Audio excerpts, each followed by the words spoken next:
Uy. Hello, Sir Marvin. Ay, Good good morning. morning. Kumusta naman po buhay-buhay? Buhay dito sa Thailand, masaya Ah, dito. Um, Cost of living, napakababa. Masarap maghanap buhay dito, maganda kitaan, lalo na kung masipag ka. Nasa tiyaga naman lagi ng tao yan eh. Basta positibo mag-isip, ginagawa yung dapat sa trabaho, hindi reklamador, posibleng magtatagumpay kahit sa pagtuturo pa yan o kahit sa anong klaseng trabaho dito. tama, tama. Tsaka, kumusta naman yung cost of living dito, Sir Marvin? Mababa lang yung cost of living, especially yung mga apartment dito. Nasa 3,400, 4,500, well furnished na yan. O kaya may mga air conditioned room sa iba't Mm. ibang district ng Bangkok City. Di katulad sa Pilipinas, siguro mga 8,000 to 9,000.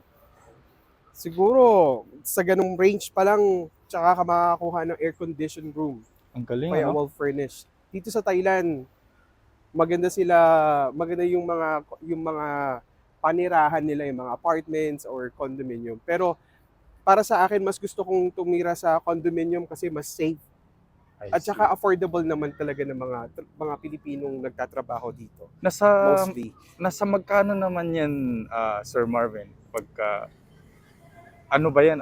Pagka na-convert na ba sa peso, Sa mga, Thai baht lang yan. Like siguro yung presyo ng condominium nang nasa Bangkok, merong mga worth 7,500.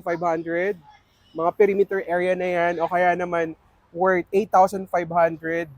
Presyo yan ng like mga studio unit na condominium. I see. Ang galing nga, Tsaka ano? mura lang naman yung kuryente. Mm. Saka ano lang yan, Sir Marvin, ano, sa cost of living at saka yung tirahan dito O, sa Thailand. tama, Ang tama. galing niya, ano, kung ikukumpara natin sa Pilipinas, di ka makakahanap ng ganyang presyo, di ba, ano? Hindi. Studio type ba yan, Sir Marvin? Studio O, type na yan. I see. Tapos, may Kompleto na ba partition yan? lang ng glass. Tapos, merong kitchen, Mm. pocket kitchen. Okay na. Kahit na, pero pagka Presentable.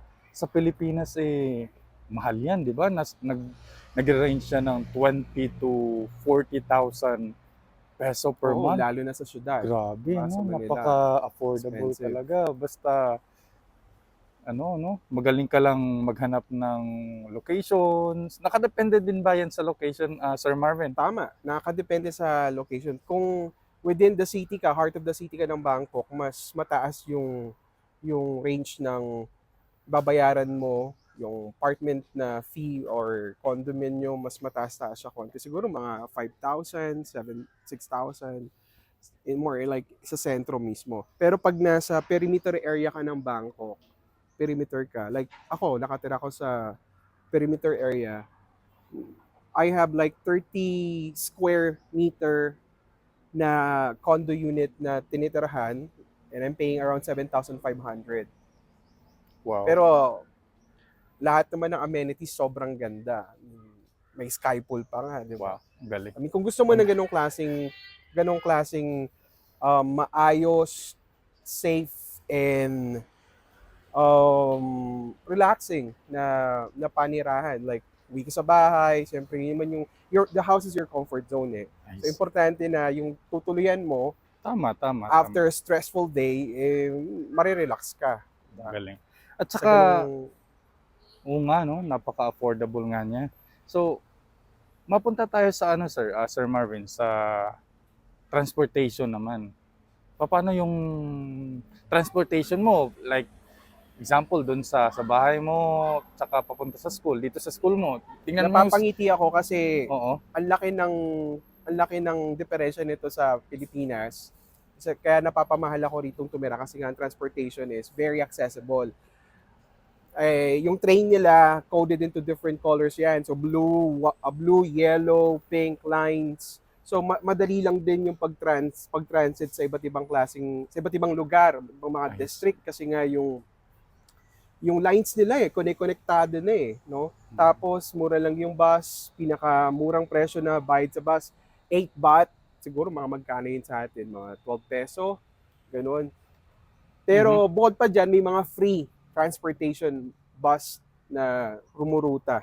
Oh, Ang galing ano? Around, Free? oo, meron silang ganun. Wow, ang galing. Sa tinagal-tagal ko na rito, ang dami ko rin na-experience na sumakay ako sa mga free bus. I see. Like joyride. Wow, ang galing, ang galing. Okay, sige, Teacher Marvin, maraming salamat sa sharing about Ayan.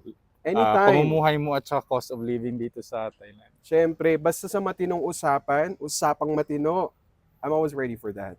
Alright, thank you so much, Yeah, Teacher Marvin. welcome. Thank you very much.